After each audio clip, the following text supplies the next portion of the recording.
प्यारे विद्यार्थियों, आप सभी को मेरा सादर नमस्कार। आप सभी अच्छे होंगे, स्वस्थ होंगे, मस्त होंगे।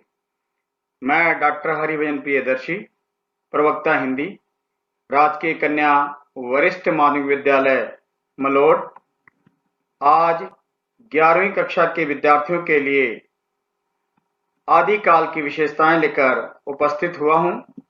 हम सभी ने इससे पूर्व आदिकाल की विभिन्न परिस्थितियों को बड़े ही विस्तार पूर्वक पढ़ा था, जिसके अंतर्गत राजनीतिक, सामाजिक, धार्मिक और आर्थिक परिस्थितियों पर विस्तार पूर्वक चर्चा की थी।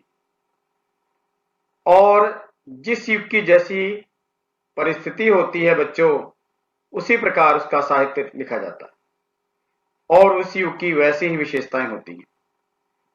तो समय के साथ हम आगे चलते हैं और पढ़ते हैं आदिकाल की विशेषताएं।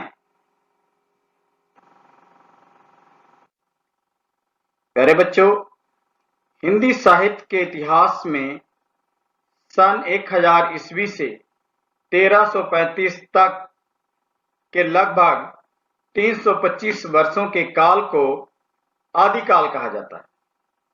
इस काल के प्रथम 150 वर्षों में जैनियों, सिद्धों और नाथों द्वारा रचा साहित्य धार्मिक साहित्य कहलाता है।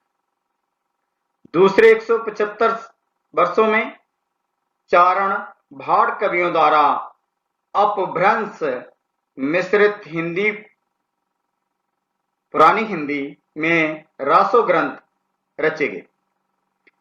चारण कवि राजा के आश्रय में रहते थे, या ऐसे कह दें कि जो चारण कवि थे प्यारे बच्चों, वो अपने अपने राजाओं के पास ही रहते थे और उन्हें खुश करने के लिए, उनकी युद्ध भावनाओं को बढ़ाने के लिए रचनाएं किया करते थे।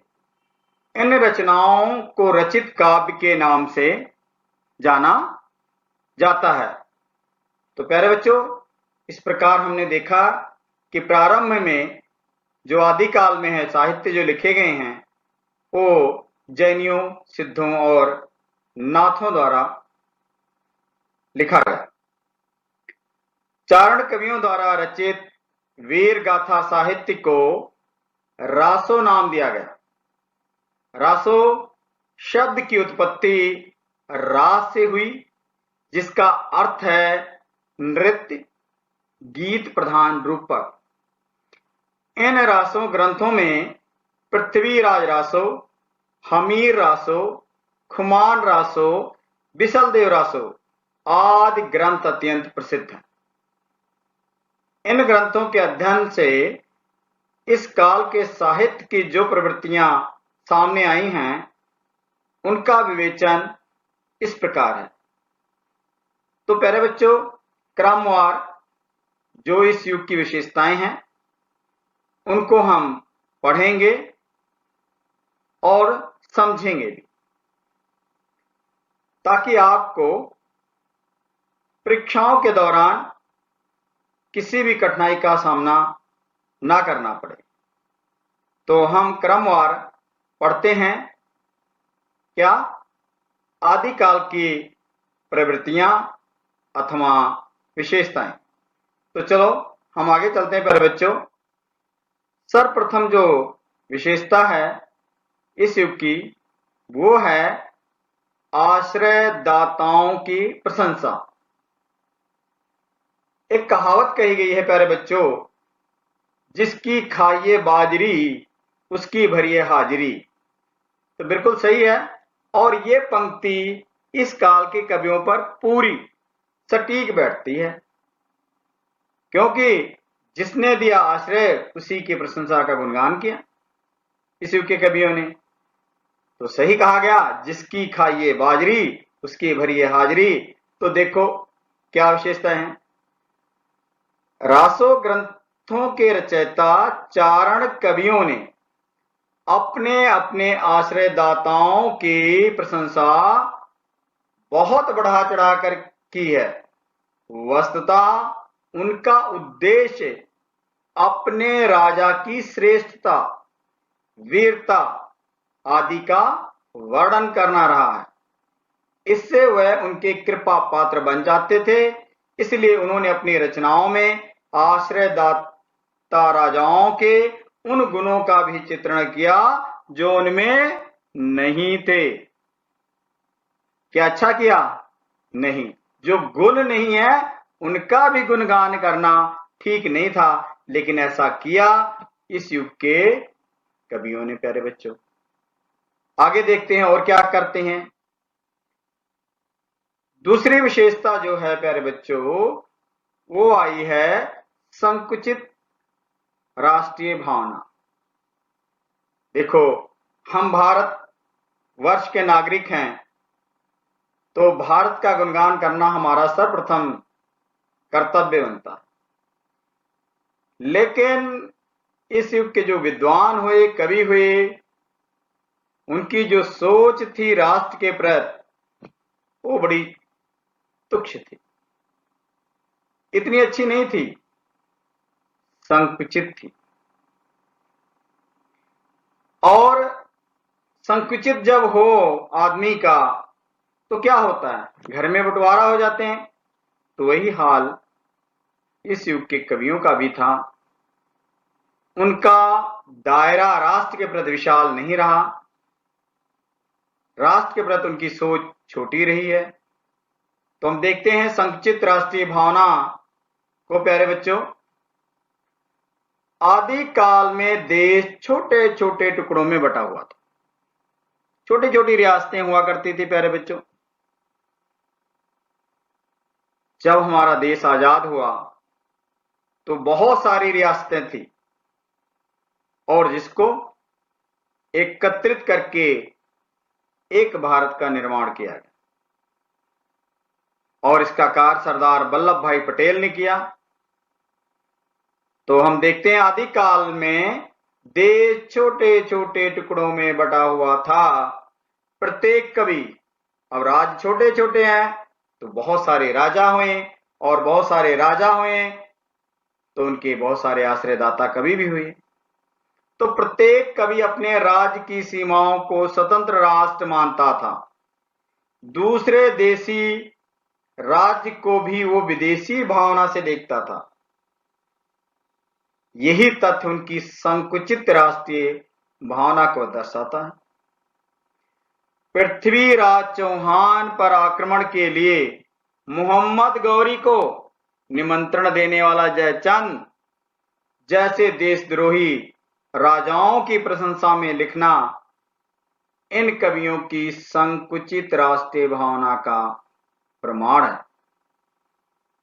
देशद्रोहियों की भी प्रशंसा लिख डालना ये अच्छी बात नहीं होती, और इन कवियों में ऐसी बात पाई गई। ऐतिहासिकता का अभाव ऐसी भी एक विशेषता है इस युग की, कि इस युग के जो भी रचना है या राजा हैं, कुछ भी है बेटा, उनकी तिथि सही नहीं, ऐसा विद्वानों का मानना है, और ऐसा मैंने भी लिखा। कहते हैं आदिकालीन कवियों ने राजाओं से धन प्राप्त करने के लिए उनकी झूठी प्रशंसा की है। ये तो मैंने पहले बता दिया। इन्होंने राजाओं की वीरता, बहादुरी और राज्य की सीमाओं को इतना बढ़ा चढ़ाकर प्रस्तुत किया कि उनकी रचनाएं ऐतिहासिक दृष्टि से अप्रमाणित सिद्ध होती, सही नहीं लगती। ये बात राज्य सीमाओं के साथ साथ काल सीमाओं पर भी ठीक बैठती है। इसीलिए इन कालों में वर्णित घटनाओं का युद्धों के इतिहास से मेल नहीं बैठता। जैसे पृथ्वीराज रासों में पृथ्वीराज को उन राजाओं पर भी विजय घोषित दिखाया गया जो उस काल के बाद हुए हैं। मतलब पृथ्वीराज चौहान के काल में राजा नहीं हुए और उन पर इस युग के कवियों ने विजयी घोषित कर दिया, ऐसा काम किया। तो अपने आप ऐतिहासिकता अभाव है। इसी कारण इन ग्रंथों में ऐतिहासिकता का क्या पाया जाता प्यारे बच्चों? अभाव पाया जाता है। चलो अगली विशेषता हम देखते हैं, युद्धों का सजीव वर्णन। अब इस युग के कवि पता क्या करते थे बच्चों? जब युद्ध होता तो युद्ध भूमि में धनुष बाण लेकर, तलवार लेकर अपने अपने राजाओं के साथ जाया करते थे। अब जब हम आंखों से देख रहे हैं, अपने राजा के साथ युद्ध भूमि में गए हैं, तो निश्चित ही है युद्धों का सजीव वर्णन होगा ही। तो जो हमारा चतुर्थ है वो देखो, युद्धों का सजीव वर्णन। आदिकाल का समय युद्धों का समय था। युद्ध के लिए सैनिक सदा उत्सुक रहते थे। क्या बात है भाई! ऐसे वातावरण को चारण भाट कवि भी अपनी रचनाओं के माध्यम से बनाए रखते थे। इन्होंने अपने साहित्य में युद्धों का ऐसा सजीव चित्रण किया है कि कदाचित संस्कृत साहित्य भी इस दिशा में होड़ नहीं कर सकता। इसका मूल कारण यह है कि इन ग्रंथों के रचयिता स्वयं वीर योद्धा थे। चंद्रवरदाई के बारे में तो ये विश्वास प्रचलित है कि वो लेखनी एवं तलवार के समान धनी थे। जितना वो लिखते थे उतना ही तलवार को भी चलाते थे। और इस विषय में डॉक्टर श्याम सुंदर दास जी लिखते हैं। क्या लिखते हैं प्यारे बच्चों? देखो, इस काल के कवियों का युद्ध वर्णन इतना मार्मिक तथा सजीव है कि उनके सामने एवं पीछे की कवियों की अनुप्रास गर्भित निर्जीव रचनाएं नकल सी जान पड़ती हैं। कर्कश पदावली के बीच वीर भावों से बनी हुई हिंदी के आदि युग की ये कविता संपूर्ण हिंदी साहित्य में अपनी समता नहीं रखती, ऐसा डॉक्टर श्याम सुंदर दास का प्यारे बच्चों कहना है। आगे हम चलते हैं। पांचवा बिंदु जो है विशेषता है वीर रस की प्रधानता। अब देखो प्यारे बच्चों, जब कवियों ने युद्धों का सजीव वर्णन अपने कलम के माध्यम से कर दिया, तो युद्ध में क्या दिखाई जाती है? वीरता। तो निश्चित है जो रस भी होगा वो वीर रस होगा। तो इसलिए इस युग की जो अन्य विशेषता है वो है वीर रस की प्रधानता। इसको पढ़ते हैं प्यारे बच्चों। ये सर्वमान्य है कि इस काल में वीर रस की प्रधानता रही है। इन रचनाओं में वीरों के साहस, हिम्मत, शौर्य, धैर्य, उत्साह आदि का वर्णन ऐसी ओजस्वी भाषा में हुआ है कि वह सहज ही वीर रस की अनुभूति करवाता है। इस काल की प्रधानता के कारण ही आचार्य रामचंद्र शुक्ल ने इसका क्या नाम दिया? वीर गाथा काल। क्या नाम दिया प्यारे बच्चों? वीर गाथा काल का नाम। और विश्वनाथ प्रसाद तिवारी ने वीर काल नाम दिया। जगनिक का परमाल रासो, जिसे हम कहते हैं आला खंड। तो जैसे वीर रस का साक्षात सजीव रूप ही बन गया है, इसकी वीरता का आदर्श निम्न पंक्तियों से स्पष्ट हो जाता है। वो पंक्तियां कौन है? देखो प्यारे बच्चों, आपके समक्ष है।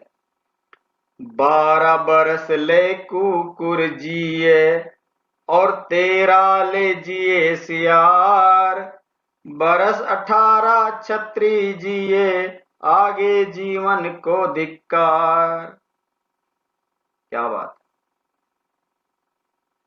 कहते हैं 12 साल कुत्ता जीता है और 13 साल तक सियार, और जो छत्री होते हैं वीर, वह केवल 18 साल तक जीवित रहते। पूरा जोश होता है युद्ध के लिए। 18 साल की आयु में आप देखते हैं अंग फंग बच्चों का फड़फड़ाता है और पूरी युवा अवस्था पर होता। तो ऐसी विशेषता पाई जाती है इस युग में। हम छठा विशेषता देखते हैं प्यारे बच्चों, श्रृंगार रस की प्रधान प्रतिपादन। मतलब वीर रस के साथ साथ इस युग में श्रृंगार रस भी क्या किया जाता? मिलता है। आदि काल में एक ओर जहां वीर रस की प्रधानता रही, वहीं दूसरी ओर श्रृंगार रस का भी वर्णन हुआ। इसका प्रमुख कारण यह है कि इस काल के युद्धों का एक विषय नारी होता था, यथा जाकी कन्या सुंदर देखी तापे जाए धरी तलवार। और सुंदर नारी को देखकर भी इस युग के राजाओं ने भयंकर बड़े बड़े प्यारे बच्चों युद्ध लड़े हैं। तो इसीलिए तो कवियों ने कहा, जाकी कन्या सुंदर देखी तापे जाए धरी तलवार। इस काल की रचनाओं में नारी की सुंदरता और युद्धों में वीरता का वर्णन एक साथ मिलता। इसलिए इन ग्रंथों में कहीं कहीं वीर और श्रृंगार रस का सुंदर समन्वय हुआ। मुख्य बात तो यह है कि आदि काल में श्रृंगार अपने दोनों रूपों संयोग और वियोग में चित्रित हुआ। प्यारे बच्चों, यहां समझ लो संयोग क्या होता है और वियोग क्या। संयोग का अर्थ होता है बेटा जब दो व्यक्तियों का आपस में मिलन। वियोग का अर्थ होता है जब दो व्यक्ति आपस में बिछुड़ जाएं, अलग अलग हो जाएं, तो उसे हम वियोग कहते हैं। संयोग में व्यक्ति बड़ा खुश होता है, हर्षित होता है, आनंदित होता है, हर्षोल्लासित होता है। लेकिन वियोग में व्यक्ति गम में डूब जाता है, उसे कुछ भी अच्छा नहीं लगता है। तो इन दोनों का संयोग पक्ष और वियोग पक्ष दोनों का वर्णन इस युग के कवियों ने सुंदर किया। तो प्यारे बच्चों, हम पढ़ रहे हैं आदिकाल की विशेषताएं। अगली विशेषता देखते हैं प्यारे बच्चों, प्राकृति चित्रण। क्या बात है, नेचर। इस काल में प्राकृतिक का चित्रण उद्दीपन रूप में अधिक हुआ है। क्यों हुआ है? युद्ध क्षेत्र में जाते हुए सैनिकों का वर्णन करते समय रास्ते में पड़ने वाले नगर, नदी, पर्वत आदि का वर्णन कवियों ने किया। प्राकृतिक का चित्र विशेषकर उद्दीपन रूप में ही हो पाया है। इसके आलंबन रूप के चित्रण में कवियों ने विशेष रुचि नहीं दिखाई।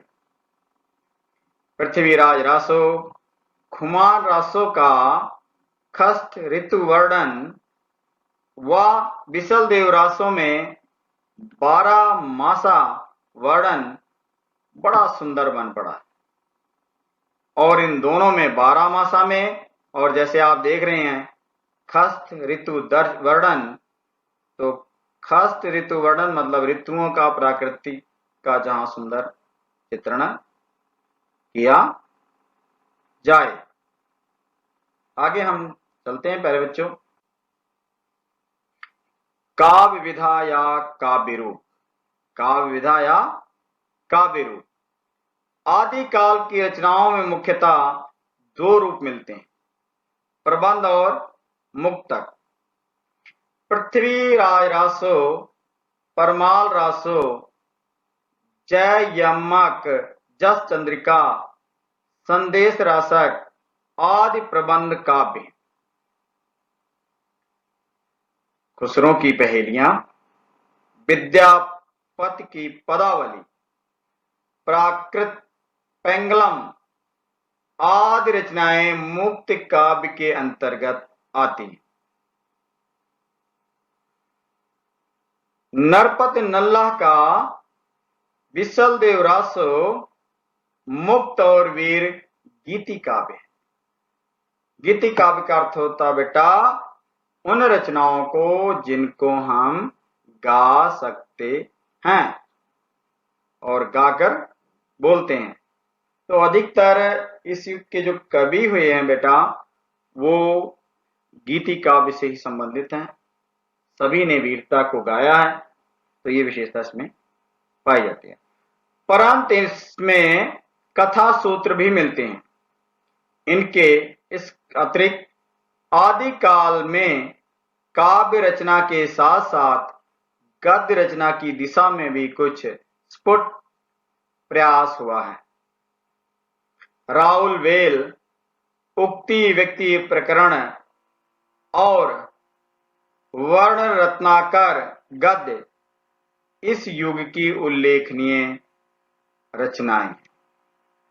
तो प्यारे बच्चों, ये हमारा 8वां पॉइंट जो था काव्य विधा या काव्य रूप।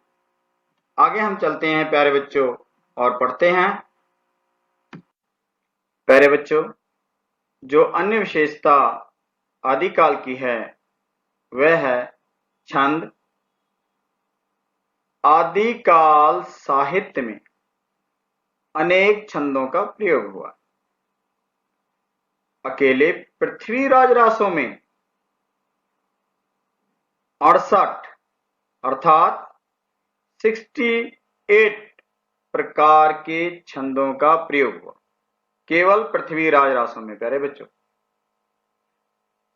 इस काल के काव्यों में दोहा, त्रोटक, गाथा, तोमर, सट, आर्या, रोला, उलाला, पद्दौर, कुंडलियां आदि नाना प्रकार के छंदों का कलात्मक प्रयोग हुआ है बड़े सुंदर ढंग से।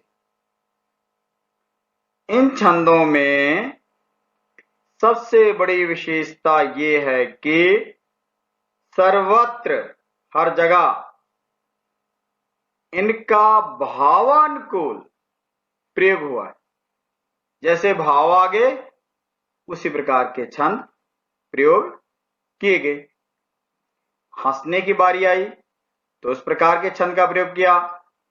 जहां नायक रो रहा है वहां पर इस प्रकार की संवेगात्मक इमोशनल प्रकार के छंदों का प्रयोग किया गया।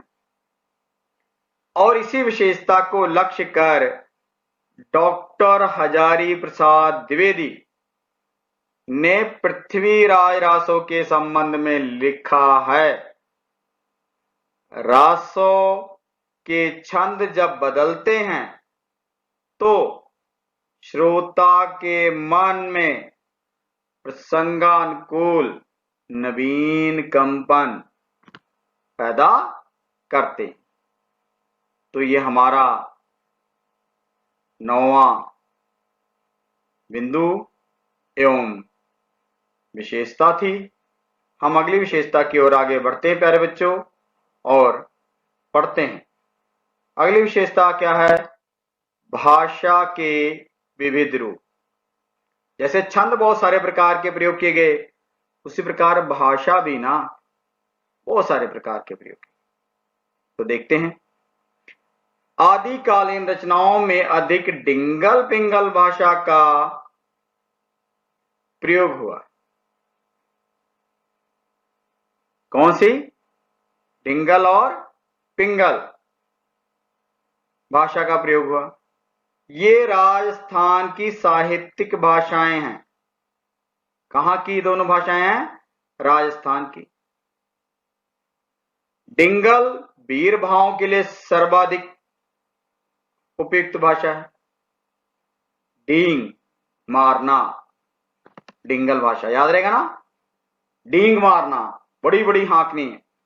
तो जो डिंगल भाषा, कई बार एक नंबर का प्रश्न पूछा जा सकता है, डिंगल भाषा किसके लिए प्रयोग की जाती है? तो आप बड़े आराम से इसका उत्तर देंगे, डिंगल डींग वीर भावों के लिए सर्वाधिक उपयुक्त भाषा। अन्य भावों जैसे प्रेम, जहां प्रेम का वर्णन हो, श्रृंगार जहां सुंदरता का वर्णन हो, माधुर्य भी एक तरफ का जहां मिलन का भाव पैदा हो, के लिए पिंगल भाषा का प्रयोग हुआ। केवल वीर भाव के लिए डिंगल। समझ जाएगा, याद रहेगा, गुड। वस्तुतः भाषाओं की दृष्टि से ये विविधताओं का काल है।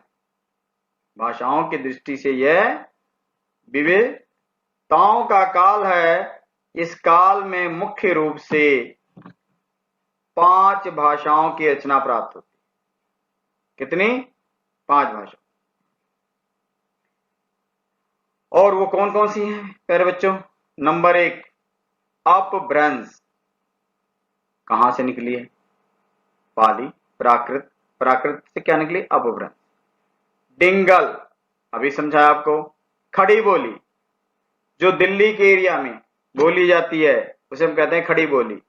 और जो हमारी कार्यालयीय भाषा है, दफ्तरी भाषा जिसे हम कह सकते हैं, ऑफिस लैंग्वेज, वो खड़ी बोली है।